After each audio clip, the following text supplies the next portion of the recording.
경제 뉴스가 연예 뉴스처럼 들리는 그날까지 경제 브리핑 불편한 진실.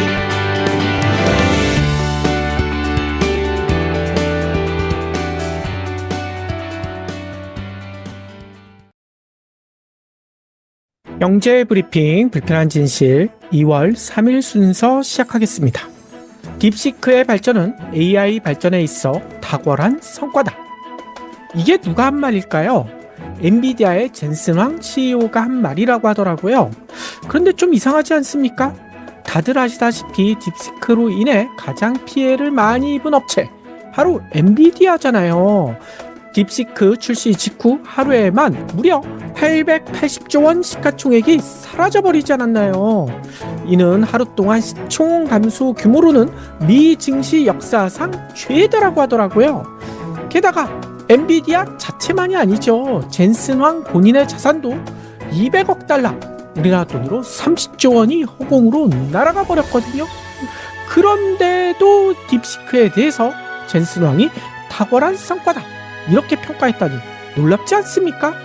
젠슨 황이 돈에 초월한 것일까요? 아니면 돈을 너무 많이 잃어버려서 머리가 어떻게 된 것일까요? 이 때문에 언급되는 재미난 경제학 이론이 하나 있거든요. 바로 제본스의 역설. 이 제본스, 제임스 본드도 아니고 제본스의 역설이 도대체 뭘까요? 그리고 정말 제본스의 역설은 존재할까요?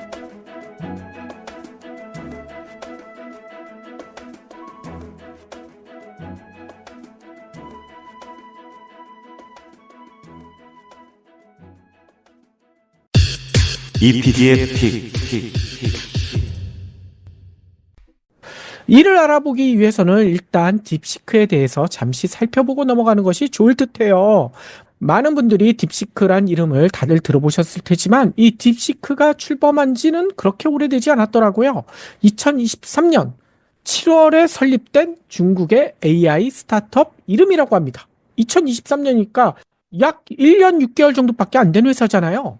그런데 이 업체가 파란색 고래 로고를 앞세운 AI 앱을 출시했는데요. 출시되자마자 앱 다운로드 1위를 차지할 정도로 화제를 모았더라고요. 챗 GPT가 일으킨 열풍이 잠시 누러진 사이에 중국에서 그것도 스타트업이 AI 앱을 만들었다. 다들 관심을 가질 수밖에 없죠. 게다가 이게 무료거든요. 그래서 저도 다운받아 봤거든요. 상당히 괜찮습니다.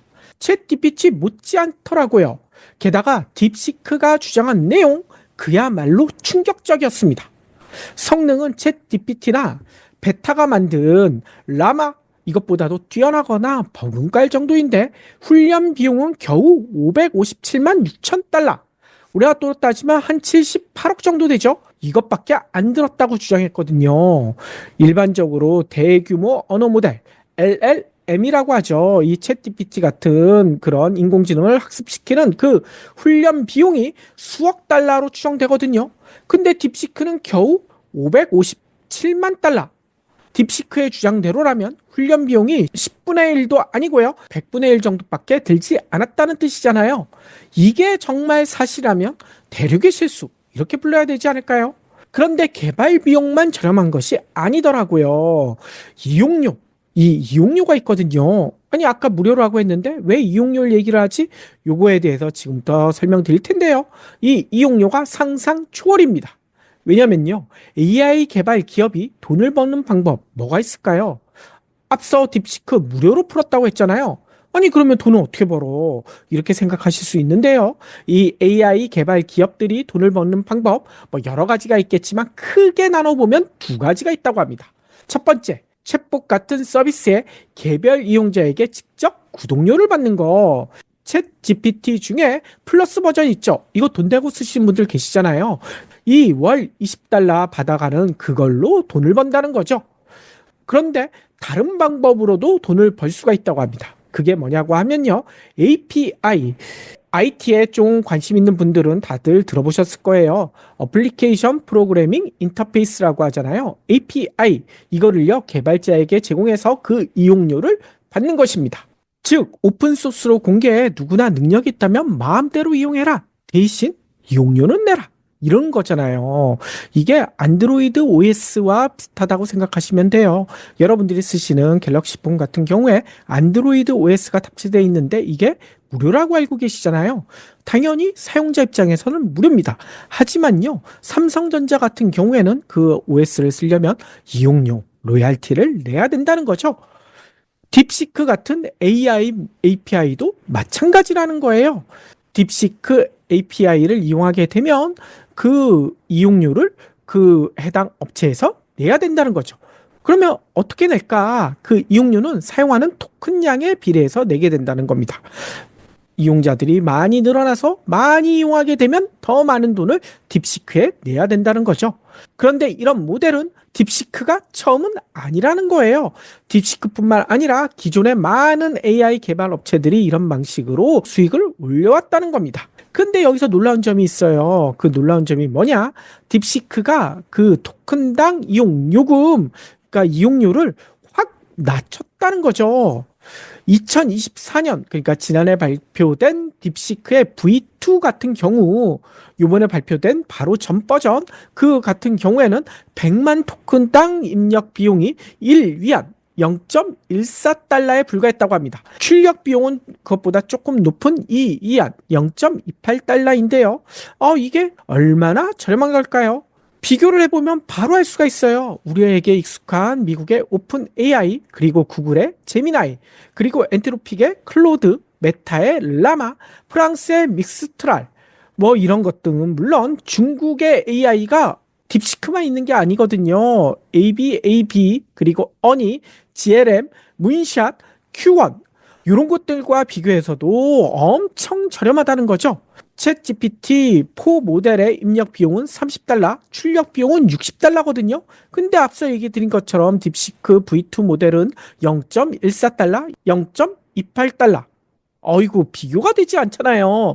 기존의 가장 저렴한 클로드 모델보다도 이 딥시크 이용료가 절반 이하고요. 물론 이번에 출시한 딥시크 R1의 서비스 가격은 다소 높아져. 출력 기준으로 16위안이거든요. 그래도 챗 GPT와 비교하면 30분의 1 수준밖에 안 된다는 겁니다. 이 때문일까요? 딥시크의 중국에서의 별명이 뭔지 아세요? EPD의 픽. AI계의 핀도어도. 이 핀도어도, 이 발음하기가 힘들 텐데요. 이 도대체 핀도어가 뭘까라고 생각하실 텐데, 이 알리처럼 무지막지하게 싼 가격으로 중국 시장에서 급부상하는 전자상거래 업체 기업 이름이 핀도어입니다. 그리고 핀도어가 해외용으로 출시한 쇼핑 앱이 바로 그 유명한 테무. 따라서 딥시크는 AI계의 테무라고 불리고 있다는 거예요. 그런데 이런 별명이 이번에 붙은 것이 아니라고 합니다. 2024년 5월 딥시크 V2 모델을 출시하면서부터 SNS 상에서는 딥시크를 AI계의 테무라고 불러왔다는 거죠.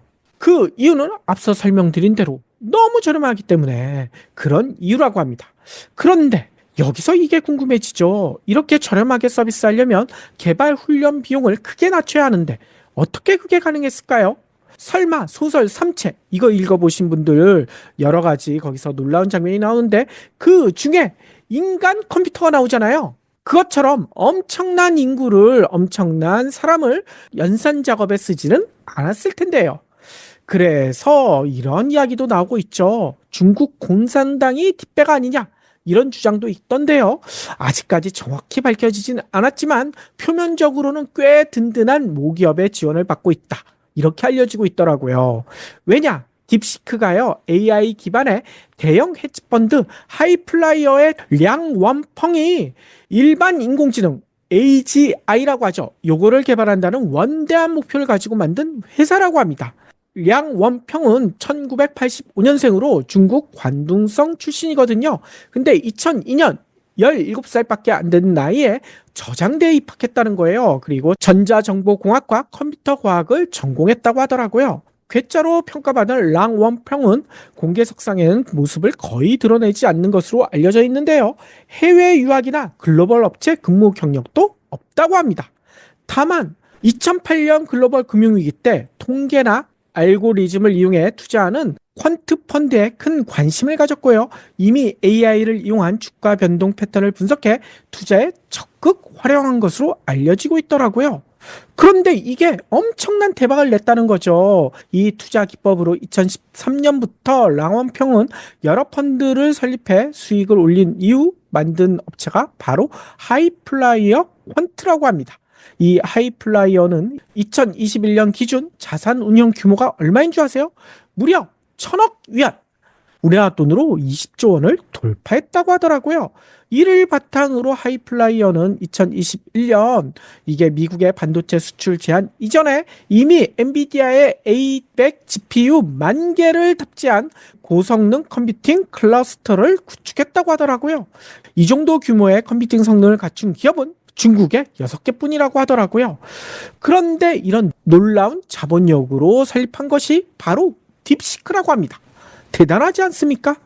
그런데 랑원평이 AI 개발에 본격적으로 뛰어든 이유가 바로 미국 때문이라는 거예요. 미국이 중국을 견제하기 위해 고성능 GPU의 중국 수출을 규제했잖아요. 그래서 현실적으로 고사양 GPU를 쓸 수 없었다고 합니다. 물론 음성적으로는 가능했겠죠. 하지만 이거는 한계가 분명하잖아요. 따라서 다른 방법을 찾은 거죠. 궁화하면 통한다. 뭐 이런 말이 있잖아요. 아직 규제 대상이 아닌 저성능 GPU로도 돌아가는 AI를 만들자. 이러고 나선 것입니다. 물론 쉽지 않았겠죠. 실패 가능성이 매우 높았지만 이 도전이 예상외로 빠른 결실을 봤다는 거예요. 그래서 딥시크를 개발했다는 거죠.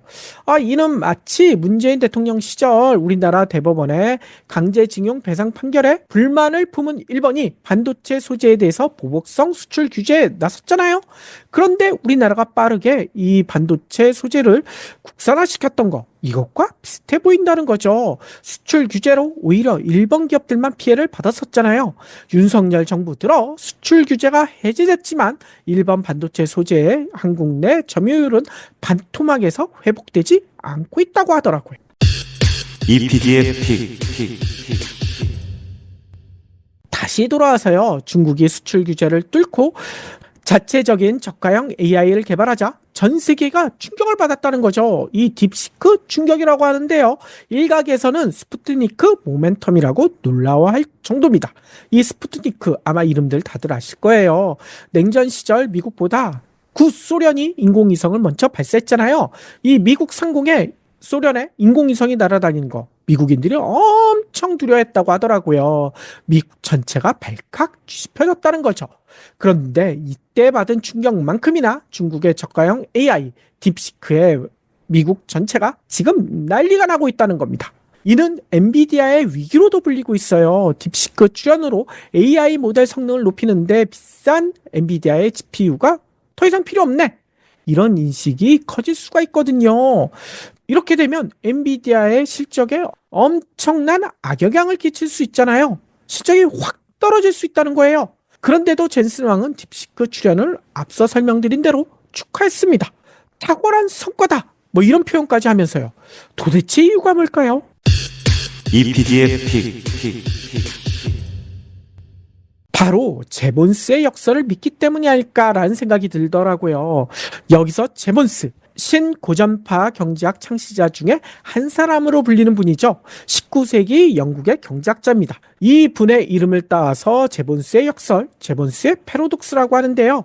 이게 좀 복잡하지만 간단하게만 설명드려보면 기술 발전이 자원 활용의 효율성을 향상시켜 자원 사용이 줄어들 것 같지만 역설적으로 바로 그 자원의 전반적인 소비 증가로 이어질 수 있다. 이게 바로 제본스의 역설이라는 거예요. 에이, 그게 말이 돼? 라고 생각하실 수 있는데요. 대표적인 예가 있습니다. 바로 석탄. 환경재난의 주범 중에 하나로 꼽히는 석탄. 이제는 거의 사용하는 데가 없을 것 같지 않습니까? 우리 주변에 석탄 사용하는 데가 있나요? 실제로 석탄 발전을 가장 먼저 시작한 영국. 이 영국의 산업혁명이 석탄 덕분이다 라고들 알고 있잖아요. 그런데 지난해 마지막 석탄 발전소 가동을 멈추기도 했거든요. 이 기후위기 더 이상 놔둘 수가 없다. 뭐 이런 이유 때문에요.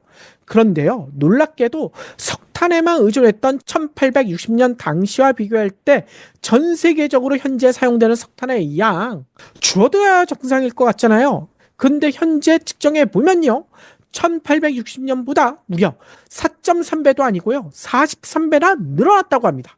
석유와 가스를 모두 포함한 전체 화석연료 가운데 석탄에 의존하는 비중은 여전히 32%를 넘고 있다는 거예요. 아니 이렇게 많이 사용해? 에이 이거 일부 후진국 인도나 아프리카 같은 후진국 이야기 아닐까라고 생각하실 수 있는데요. 그게 아니더라고요. 우리나라도 역시 전체 전력 가운데 석탄 화력 발전 비중이 생각보다 높아요. 얼마나 높은지 아세요? 30%를 웃돌고 있습니다. 우리가 사용하는 전기 10개 중 3개는 석탄 화력 발전으로 나온다는 거예요. 게다가 놀라운 소식도 있더라고요. 올 들어 지난달 2일, 그러니까 1월 2일이죠. 석탄 화력 발전소 삼척 블루파워 2호기가 상업 운전을 멈춘 게 아니라 이때부터 시작했다는 거예요. 우리나라도 석탄 화력 발전을 다시 돌리고 있다는 겁니다. 일반의 짐작과 달리 온실가스의 최대 주범으로 지목된 석탄은 여전히 건재하다는 거죠. 도대체 이유가 뭘까? 이 제본스의 설명에 따르면 석탄 효율을 높이는 기술 혁신이 사회적 기대와는 달리 더 많은 석탄 소비를 불러일으킨다는 거죠. 기술 혁신에 의한 효율성 향상으로 석탄 단위 사용당 비용이 하락할 것이고요. 비용 하락은 다시 수요 증가를 촉발한다는 거예요. 그 결과 총 사용량은 오히려 늘어날 것이다. 제본스가 이렇게 19세기에 주장했는데 이게 지금도 들어맞고 있다는 거예요. 따라서 젠슨 환도 딥시크의 출현으로 이 석탄처럼 기술 혁신으로 인해 비용이 하락하게 되면 AI에 대한 수요가 증가할 것이고 그러면 덩달아 엔비디아에 대한 수요도 늘어날 것이다 라고 믿고 있다는 거죠. 실제로 어깨 전망도 비슷하더라고요. AI 개발에 대한 선택의 폭이 넓어질 거 아닙니까? 따라서 관련 기업 주가가 급등하고 있는데요. 지난주 금요일 네이버가 6.13, 카카오가 7.27, 이스트소프트가 11.24, 더존 비지온이 4.25, 이 다른 회사의 AI 모델을 토대로 애플리케이션을 상품화해서 개발하는 소프트웨어 기업들이 코스피가 하락하는 장에서도 오히려 몸값이 뛰었다는 겁니다. 바로 앞서 얘기 드렸던 제본스의 역설 때문에요. 즉 지금껏 국내 AI 소프트웨어 업계는 미국의 빅테크들의 눈치만 봤는데 딥시크 생태계가 열리면서 새로운 성장 동력을 발굴할 공산이 매우 커졌다는 거죠. 또 오픈 AI, MS, 구글 그런 기존 AI 강호들도 딥시크 때문에 비용을 안 낮출 수가 없잖아요. 비용을 낮추고 모델의 품질을 더 끌어올리는 등 신기일전의 계기를 삼을 수도 있고요. 이 딥시크란 매기의 등장으로 AI 산업의 효율이 높아지면서 장기적으로는 AI 인프라 수요가 더 커질 것이다 라는 예측이 나올 수밖에 없다는 거죠. 바로 제본스의 역설이 본격적으로 작동한다는 겁니다. 그러니 젠슨 왕이 딥시크에 박수를 보낼 수밖에 없지 않을까요? 다만 안타까운 것은 딥시크 열풍을 바라보는 우리나라는 R&D 예산 삭감으로 손가락만 말고 있다는 점이겠죠.